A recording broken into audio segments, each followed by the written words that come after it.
Letalska policijska enota že leta sodeluje pri iskanju zasutih v snežnih plazovih. Zadnjo pridobitvijo pa smo zmožni bistveno hitrejšega odziva, saj ima helikopter večjo končno hitrost in večjo razpoložljivo moč. To pomeni ne samo, da bomo bistveno hitreje prišli na kraj nesreče, s seboj bomo imeli tudi vso ekipo in opremo potrebno za reševanje.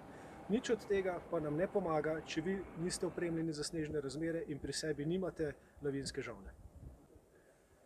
To je helikopterska plazovna žolna, to je osebna plazovna žolna, katero naj ima vsak pri sebi, ki se poda v hribe po zimi.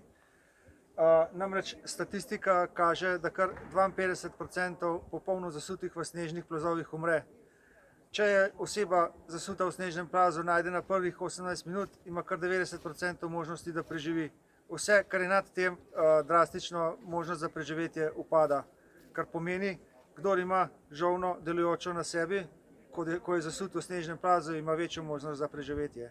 Z žolno je opremljen tudi helikopter policije. Sistem deluje tako, da žolna oddaja elektromagnetne valove, ki omogočajo hitro in natančno lociranje imetnika. Sprejemna antena je obešena pod helikopter, helikopter pa leti po točno določenem vzorcu nad plazovino in na hiter in optimalen način locira imetnike žolne. Kadar je v gorah sneg, je tveganje maksimalno in če vas zasuje snežni plaz, vam taka naprava reši življenje.